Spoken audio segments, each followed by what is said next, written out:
Dar es Salaam, Tanzania. Katika Mahakama ya Jamhuri ya Muungano wa Tanzania, kesi ya uhaini inayomkabili mwenyekiti wa chama cha upinzani Tundu Antipas Lissu imeendelea kuvutia uzito mkubwa wa kitaifa na kimataifa kutokana na hoja za kisheria zinazoibuka ambazo zinaweza kuathiri namna mashauri kama haya yanavyosikilizwa mbele ya wananchi. Tundu Lissu, kiongozi maarufu wa Chama cha Demokrasia na Maendeleo Chadema, anakabiliwa na mashtaka makubwa ya uhaini kuhusiana na matamshi na mikutano aliyoifanya kabla ya uchaguzi mkuu wa Oktoba mwaka 2025. Serikali ilidai kwamba maneno yake yalienda kuzua umwagaji wa damu na kuzuia utekelezaji wa uchaguzi. Lissu amejitetea akisema yale aliyoyazungumza yalikuwa ni sehemu ya siasa za kawaida na si makosa ya uhalifu. Kwa mujibu wa sheria ya nchi, kosa la uhaini linaweza kumletea mtu adhabu kali ikiwa atapatikana na hatia, na hivyo kesi hii imekuwa kitu cha mjadala mkubwa nchini. Mnamo Novemba 12 mwaka 2025, shauri hili lilipata mzunguko muhimu ambapo mahakama iliahirisha kwa muda usiojulikana baada ya mtu huyo kuwasilisha pingamizi kuu zaidi dhidi ya utaratibu wa upande wa jamhuri kutumia mashahidi wa asili. Katika shauri hili, upande wa jamhuri ulikuwa umepanga kutumia mashahidi waliotambuliwa kama mashahidi wa asili, ambapo wangesimama mbele ya kizimba maalum ambapo si ya umma wala upande wa utetezi kuona nani anatoa ushahidi. Lissu alipingana na utaratibu huo kwa hoja kuu kwamba kizimba cha siri kama kilivyotumika hakimruhusu majaji kumuona shahidi, jambo ambalo anakiri linakiuka kanuni ya kuona ushahidi na tabia ya shahidi wakati wa kutoa ushahidi. Alidai kuwa utaratibu huo unamfanya awe katika upungufu wa haki ya kusikilizwa shauri kwa usawa, kwa sababu hakuweza kufuatilia mienendo ya shahidi au kujiridhisha kuhusu uhalali wa ushahidi huo. Uzito wa hoja hizo ulisababisha mahakama kutoendelea na ushahidi huo hadi kizimba hicho kitakaporatibiwa upya na kutolewa utaratibu ule ule unaokubalika kisheria. Baada ya miezi ya kuketi kwa shauri hilo bila kusikilizwa mara kwa mara kutokana na likizo ya mahakama na uchelewaji wa utaratibu wa mashahidi, kesi ilirudi mbele ya mahakama katika Februari mwaka 2026. Lissu, ambaye amejitolea kujitetea mwenyewe bila kutumia wakili mkuu, alikuwa mbele ya jopo la majaji watatu kusikiliza pingamizi zake dhidi ya mashahidi wa jamhuri.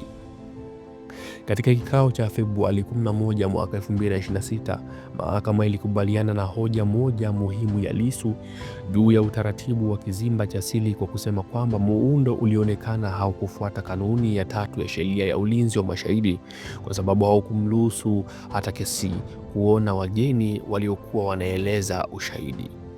Jaji Dostani Nduguru alielekeza kwamba kizimba hicho kiwekwe upya ili kuona ni namna gani majaji wanaweza kumwona shahidi bila kuvunja sheria za ulinzi wa mashahidi. Mahakama pia ilikataa pingamizi jingine 4 alizowasilisha Tundu Lissu, ikionyesha kuwa hoja hizo hazikutosheleza kisheria kushinda ushahidi wa jamhuri. Shauri hili iliahirishwa na kuwekewa tarehe nyingine ya kusikilizwa ili kuruhusu marekebisho hayo ya kisera na taratibu za kizimba cha siri kutekelezwa kabla ya kurudi mahakamani. Kesi ya Tundu Lissu imekuja na changamoto ambazo za kisheria tangu ilipoanza.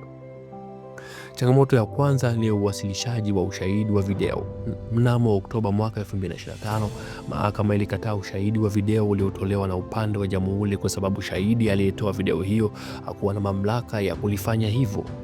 Hii ilionyesha jinsi ushahidi wa kielektroniki unavyohitaji taratibu kali za kusimikwa na mtu anayeshuhudia. Ya pili ni hoja ya utawala wa mashahidi wa asili. Kama ilivyoshikwa na Tundu Lissu, suala la mashahidi wa asili limekuwa nguzo kuu ya hoja ya haki ya kusikilizwa shauri. Lissu ametetea kwamba ni muhimu kwa upande wa utetezi na mahakama kumwona shahidi hata kama anapata ulinzi ili waweze kupima uaminifu wake ipasavyo. Namba 3 ni changamoto za utaratibu wa mahakama. Kutokana na mahakama kuamua kupata utaratibu wa kizimba cha siri ambao haukutosheleza kanuni, kesi imeahirishwa mara kadhaa, huku mahakama ikitumia nafasi yake ya kusimamia utaratibu za haki na za ushahidi. Kesi ya Tundu Lissu si tu jambo la kisheria, bali pia imekuwa kipengele cha mjadala mkubwa wa kisiasa nchini Tanzania.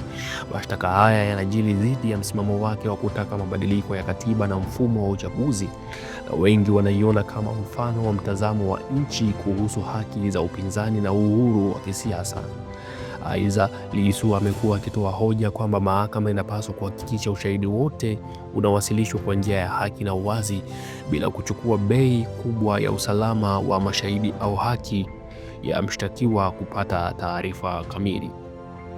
Kwa kifupi, kesi hii inajumuisha pingamizi kubwa dhidi ya matumizi ya mashahidi wasili, ambapo mahakama ilikubaliana baadhi ya hoja za Tundu Lissu kuhusu taratibu hizo, masuala ya mashahidi wa kiufundi na jinsi unavyowasilishwa mbele ya mahakama, kuhairishwa kwa kesi mara kwa mara ili kuruhusu kuboresha kwa taratibu, mjadala mkubwa wa kisiasa juu ya haki ya mshtakiwa kupata kesi iliyo wazi na haki dhidi ya mashtaka yanayoweza kumletea adhabu kali.